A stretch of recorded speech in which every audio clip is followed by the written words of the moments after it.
आओ चलो सब आओ आओ।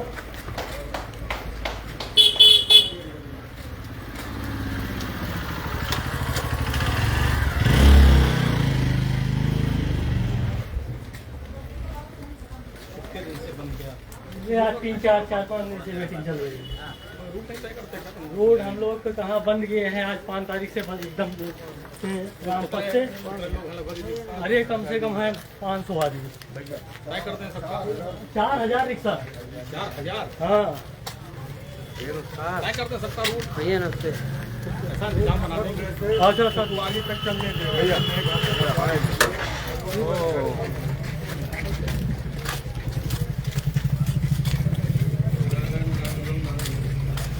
नारायण पाड़ा जिंदाबाद, नारायण पाड़ा जिंदाबाद, नारायण पाड़ा जिंदाबाद, नारायण पाड़ा जिंदाबाद, नारायण पाड़ा जिंदाबाद, नारायण पाड़ा जिंदाबाद,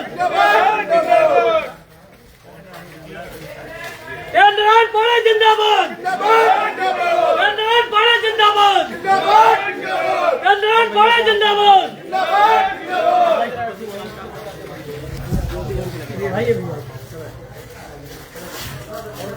नारायण पाड़ा जिंदाबाद, नारायण पाड़ा जिंदाबाद, नारायण पाड़ा जिंदाबाद, नारायण पाड़ा जिंदाबाद, नारायण पाड़ा जिंदाबाद, नारायण पाड़ा जिंदाबाद, नारायण पाड़ा जिंदाबाद। सभी लोग शांति से बैठ जाएं। भैया जिंदाबाद, अयोध्या पवन पांडे जिंदाबाद,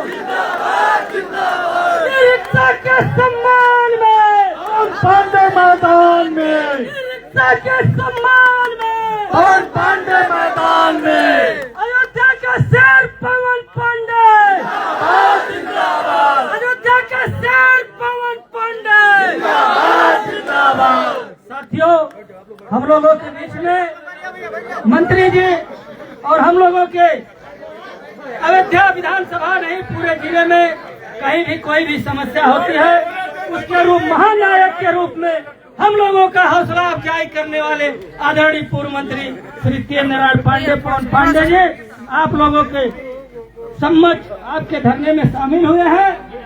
आप लोगों से यही निवेदन है कि आपकी जो समस्या है उस पर पूरी तरीके से विचार होगा, बात होगा। जैसा कि हमारे आप लोग एक बार बैठ जाइए, आप सभी बैठ जाएं और शांति के रूप में, क्योंकि हम सबके बीच में मंत्री जी आ चुके हैं, अपनी बात रखेंगे और आपकी समस्या सुनेंगे, परंतु आप अपनी समस्या अपने में बात करेंगे तो कोई बात नहीं होगी, इसलिए आप सभी लोग शांत हो जाएं। लो भाई भैया जी, सब लोग भैया बैठाएंगे सबको। बैठ जाओ सब लोग, बैठ जाओ यार। 2 मिनट सबका बैठा होगा। ऊपर हो चला जाओ कुछ लोग। बैठ जाइए, बैठ जाइए, बैठ जाइए।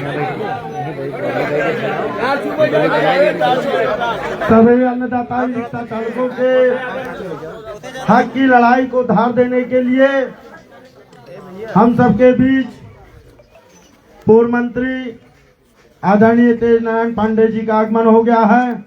हम उनका हार्दिक स्वागत एवं अभिनंदन करते हैं और हमें उम्मीद है कि भैया हमें न्याय दिलवाएंगे। मैं उनसे निवेदन करूंगा 2 शब्द बोले।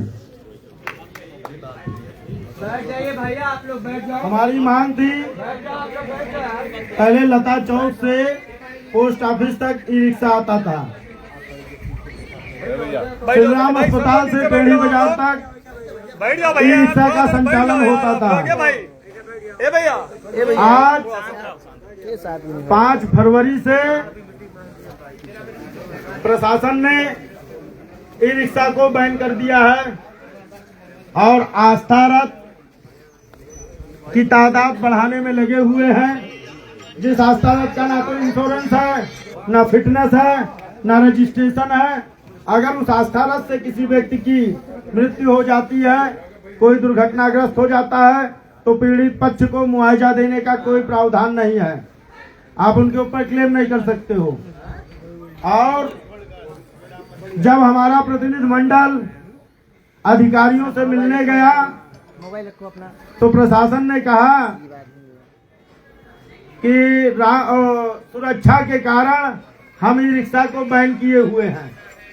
तो मैं नहीं समझ पाता हूं कि आस्था रथ में कौन सा ऐसा यंत्र लगा है जो सुरक्षा के लिए लाभदायक हो जाता है, और ई रिक्शा पर ऐसा यंत्र नहीं लगा है जो सुरक्षा के लिए घातक हो जाता है। केवल भ्रष्टाचार को बढ़ावा देने के लिए आस्था रथ का संचालन चालू है, और ई रिक्शा जो गरीबों की रोजी रोटी की एक जरिया है, उस पर प्रतिबंध लगाया गया है। मैं तब तक अन्न का त्याग किया हूं जब तक हमारी मांग पर प्रशासन नहीं झुकता है।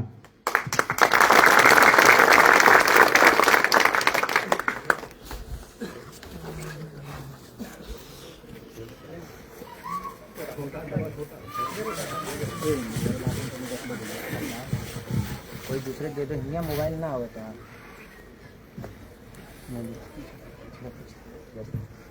आज यहाँ पर हमारे सभी ई रिक्शा चालक बंधु, हमारे मुकुंद माधव जी जो धरने पर हैं,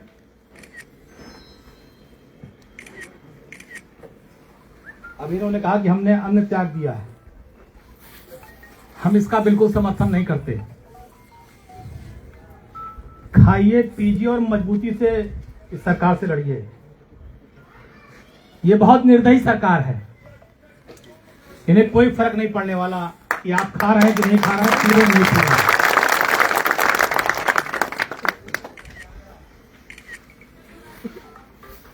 सबसे बड़ा दुखद तो यही है कि मैं अभी जब आ रहा था, मैं देखा लाइन से कई किलोमीटर तक ई रिक्शा खड़े हैं।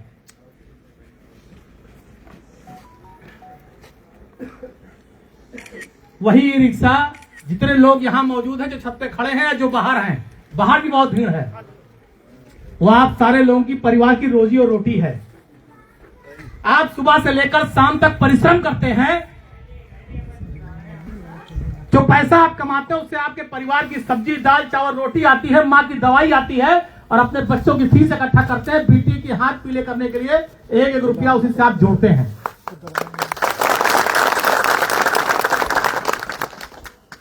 अभी जो बात भाई माधव जी ने कहा, कल परसों से मुझे सारे साथी लगातार फोन कर रहे थे। शक्ति जायसवाल जी का फोन आया, महान जी ने शादी में मिले थे कहा, चौधरी श्रीचंद जी ने कहा, और हमारे कई साथी हमको फोन लगातार कर रहे थे।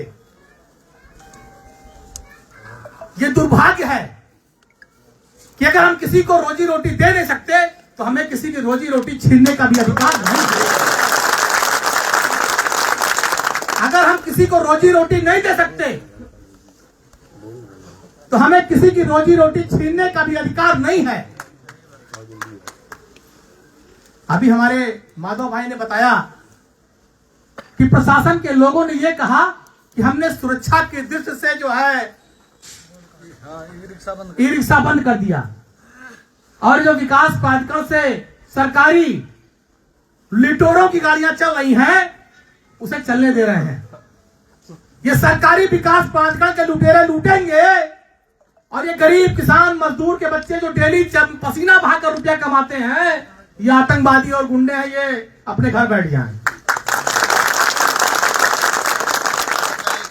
मुझे लगता है यहाँ जितने लोग मौजूद हैं सब अयोध्या के रहने वाले होंगे। पूरा सपोर्ट है आपके। ये सब अयोध्या के रहने वाले लोग हैं। ये सब अयोध्या के रहने वाले लोग हैं।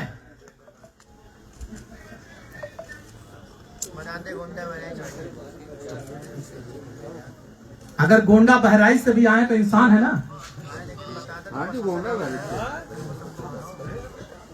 क्यों गोंडा बहराइच वाले अयोध्या नहीं आ सकते?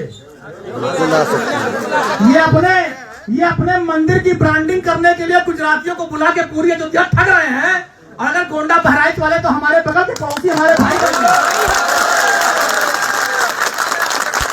ये गुजरातियों को बुला के पूरा ठग रहे हैं। गुजराती और बंबई के लोग आकर किसानों की पूरी जमीन को लूट रहे हैं। गुजरातियों और बंबई के लोगों को किसानों की जमीनों को लूटने की छूट है। और अगर हमारा बगल का भाई गोंडा का, बहराइच का, बाराबंकी का, अम्बेडकर नगर का आकर रिक्शा चला के ईमानदारी से पसीना बहा रहा है तो उसको छूट नहीं है। ये दोगली राजनीति नहीं चलेगी और ये दोगली विचारधारा भी नहीं चलेगी। हम इसका पुरजोर विरोध करते हैं। प्रशासन के लोगों को आगे आना चाहिए और हम चाहेंगे कि प्रशासन के लोग आकर बात करें। ये जो धरने पर बैठे हैं यहां पर, ये प्रभु श्री राम की प्रजा नहीं है। ये सारे लोग प्रभु श्री राम के मानने वाले लोग नहीं बैठे यहां। ये सब तो देख रहा हूं, कई लोगों के टीका लगा है, गमछा है, पूरा सब आए हैं। क्या हम प्रभु श्री राम के मानने वाले नहीं हैं? या जो हजारों लोग ये धरने पर हैं ये मानने वाले नहीं हैं? लेकिन आज ये दुर्भाग्य है कि भारतीय जनता पार्टी की निगाह में जो पूंजीपति हैं, जो लुटेरे हैं, वही असली राम भक्त हैं। गरीब किसान मजदूर रिक्शा चलाने वाला राम भक्त नहीं है और ये दुर्भाग्यवासी नहीं है।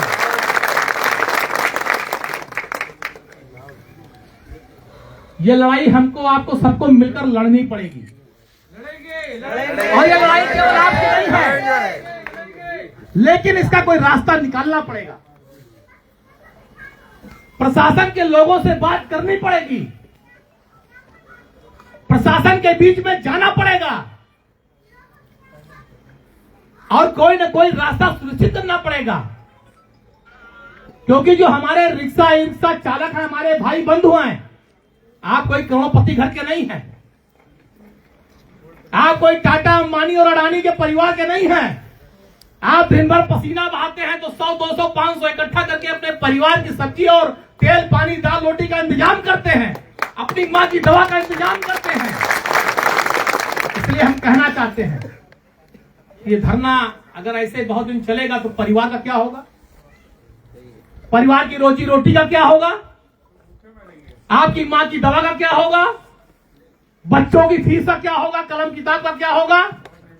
घर में सब्जी रोटी दाल कैसे आएगी? इसका इंतजाम कौन करेगा? इसलिए हम ये भी चाहते हैं कि प्रशासन से वार्ता हो, प्रशासन से वार्ता हो, बीच में कोई रास्ता निकले। और ऐसा कोई रास्ता निकलना चाहिए कि आपको ना कोई असुविधा हो और ना आपके रुपए पैसे मेहनत करने में कोई रोक टोक पड़े। ऐसा कोई रास्ता निकलना चाहिए। प्रशासन के लोगों को बात करनी चाहिए और ये दुर्भाग्यपूर्ण है। अगर आप धरने पर बैठे तो इससे बड़ा दुर्भाग्य और कुछ नहीं हो सकता। इससे बड़ा दुर्भाग्य कुछ नहीं हो सकता कि आज रोजी रोटी और मेहनत करने वाले धरने पर बैठे हैं। चोर उचक्के तो पूरी अयोध्या को ठग और लूट रहे हैं। उनके लिए कोई रोक टोक नहीं है, चाहे जितना लूट लें। लेकिन आज जो आदमी पसीना बहाता है, सुबह 6 बजे से लेकर रात के 10 बजे तक, 11 बजे तक एक एक रुपया खर्च करता है, पसीना बहाता है, 1 रुपया जोड़ता है, आज उनके ई रिक्शे से दिक्कत है। अभी हम आ रहे थे, सबसे ज्यादा बदतमीजी तो रोड पे जो लंबी लंबी गाड़ी विकास पार्कर वाले चला रहे ही करते हैं।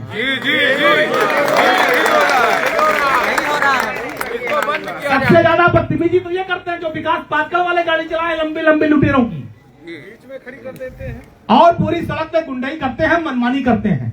नंबर प्लेट भी नहीं है। हमारी तो प्रशासन से मांग है, अभी हम बात भी करेंगे अधिकारियों से, और हमारी यह मांग भी है कि आप लोगों में से जो 4-5 लोग मेन हो, उनको बुला करके प्रशासन के लोगों को बात करके बीच का कोई रास्ता निकाल के हल करना चाहिए। आपकी सारी समस्याओं का निदान करना चाहिए, जिससे कि आपका भी जीवन यापन सुचारू रूप से चल सके। हम इसका पूरा पुरजोर समर्थन करते हैं और पूरी समाजवादी पार्टी इस पूरी लड़ाई में आपके साथ है। समाजवादी पार्टी पूरी तरह से आपके साथ है। पूरी समाजवादी पार्टी आपके इस आंदोलन का पुरजोर समर्थन करती है। हम कल बाहर थे, वरना कल ही हम आपके बीच में आ गए होते। हम देर से आए, फिर हमने कहा कि हम सुबह आएंगे और आज आपके बीच में मौजूद हैं। अधिकारियों से वार्ता करेंगे, इस मामले का आपके हल कराएंगे और हम आपसे भी कहेंगे, जो हमारे माधव जी हैं और सारे हमारे भाई बंधु हैं, हम आपसे निवेदन करेंगे कि कुछ रास्ता निकालिए। ये बहुत संवेदन शून्य सरकार है। किसी के जीने मरने से कोई फर्क इनको नहीं पड़ता। धरना, आंदोलन, प्रदर्शन, भूख हड़ताल वहां होती है जब हमारे नेता को हमारे भूख हड़ताल, हमारे कष्ट से तकलीफ हो। जब भाजपा की सरकार आपको अपना परिवार समझे कि ये पूरे ई रिक्शा के जितने चलाने वाले भाई बंधु हैं, ये हमारे भाई बंधु हैं, वो आपका अपना भाई बंधु समझ के तकलीफ समझे, आपको अपना समझे, तब तो धरना, प्रदर्शन, आंदोलन का मतलब है। लेकिन उनके कोई फर्क नहीं पड़ने वाला। कोई मर जाए, कोई जिए, भारतीय जनता पार्टी को कोई फर्क ही नहीं पड़ने वाला है। कोई फर्क नहीं पड़ने वाला। हाँ, अगर अडानी के कुत्ते के पैर में भी दर्द होगा तो सरकार को दर्द होगा। अगर अंबानी के पिल्ले के बुखार आ जाएगा तो सरकार एकदम रोने लगेगी कि हमारे अंबानी के पिल्ले के बुखार आ गया, सरकार रोने लगेंगे।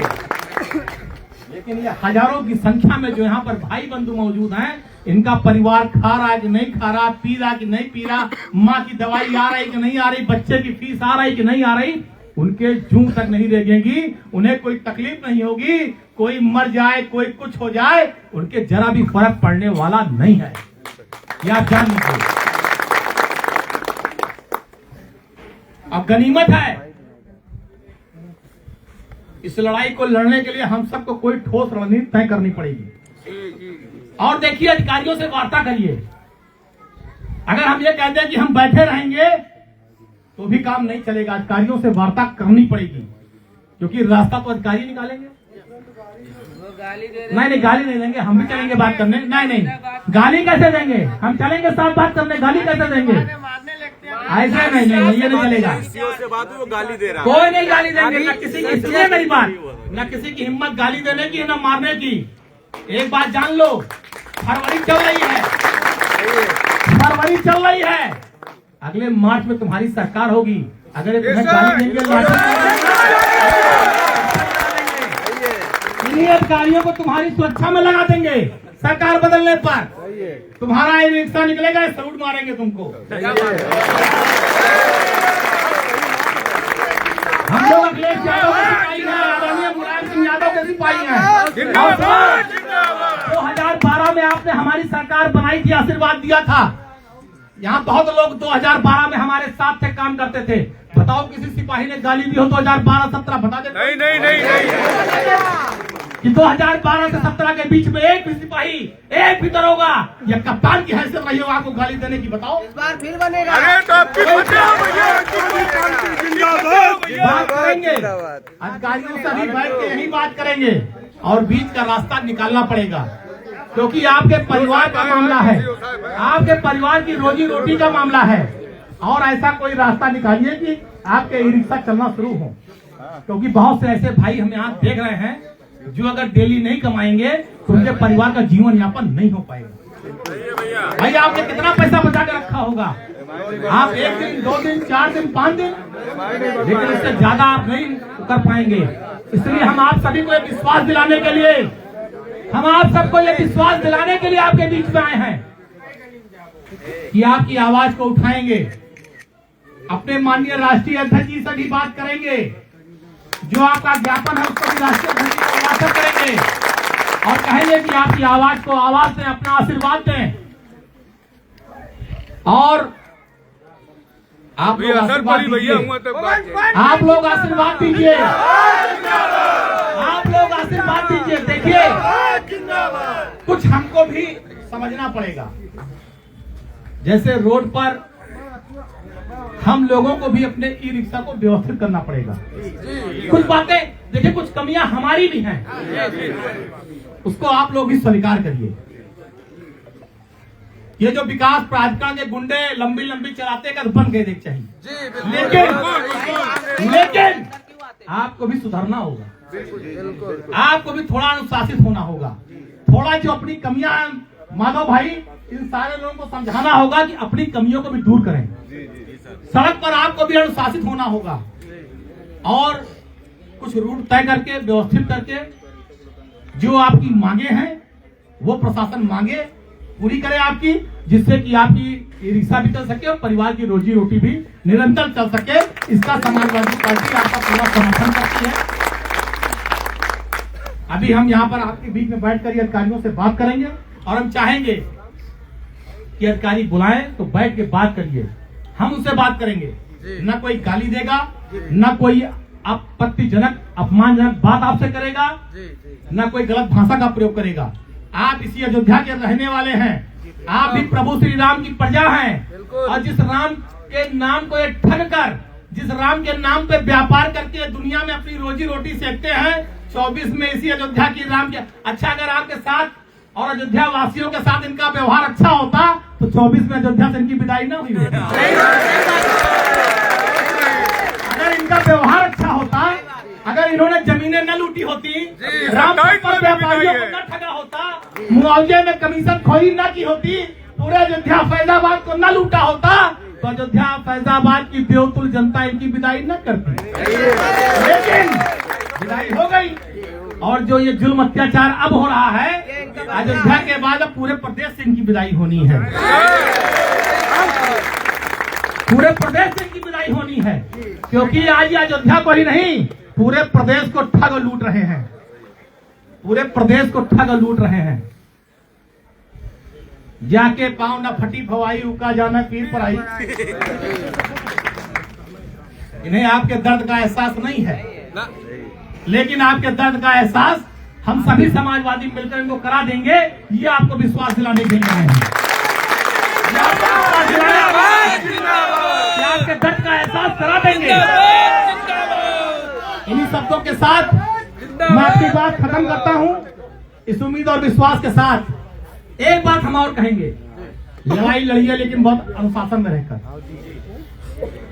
कोई ऐसी घटना, कोई ऐसी बात नहीं होनी चाहिए कि प्रशासन ये कहे या आम जनता ये कहे कि रिक्शा वाले बदतमीजी कर रहे हैं, गुंडाई कर रहे हैं, माहौल खराब कर रहे हैं। ऐसा कोई मैसेज आप लोग मत दीजिएगा। मैं आपको विश्वास दिला रहा हूं, प्रशासन घुटने टेक कर आपसे बात करेगा और आपके सामने खड़ा होगा। लेकिन आपको अनुशासन में रहना होगा, आपको अनुशासन में रहना होगा, आपको अनुशासन में रहना होगा। अनुशासन में अपनी लड़ाई पूज्य महात्मा गांधी, सरदार पटेल, चंद्रशेखर आजाद, भगत सिंह, राजगुरु सुखदेव और अशफाकुल्लाह खां, जिन्होंने आजादी की लड़ाई के लिए इसी फैजाबाद के मंडल कारागार में फांसी के फंदे को चूमा था। सही है। तो ये हमारा आपका सबका अयोध्या फैजाबाद है, किसी एक का नहीं है। यह अयोध्या फैजाबाद केवल इन लुटेरों का नहीं है, हमारा आपका भी है। और हमारी आपकी अब नैतिक जिम्मेदारी है इन लुटेरों की बधाई उत्तर प्रदेश से कर दी जाए, सम्मान की कोई बात न आने पाए। इन्हीं शब्दों के साथ मैं अपनी बात खत्म कर रहा हूं और हम एक बात कहेंगे आपसे कि अन्न जल बिल्कुल न त्यागिए, अपनी लड़ाई लड़िए लेकिन खा पी के। लड़ाई में हम भी आपके साथ हैं। जब राजा को, पहले तो राजा हुआ करते थे, अब राजा नहीं होते। अब जो आज की डेट में सत्ता में है वही राजा है। उसकी जिम्मेदारी है आपके सुख और दुख को देखने की। लेकिन अगर राजा को कोई फर्क ही नहीं पड़ता आपके दुख से, अगर राजा को आपकी संवेदना और कष्ट से कोई फर्क नहीं पड़ता तो आपके भूखे रहने का कोई मतलब नहीं है। इसलिए कुछ मत त्यागिए, खा पी के लड़ाई लड़िए, खा पी के लड़ाई लड़िए और चौड़िया के अपने हक और अधिकार की बात करिए और हम आपकी लड़ाई आपके साथ पूरी मजबूती से लड़ेंगे। ये आपको विश्वास दिला रहे हैं। बहुत बहुत धन्यवाद।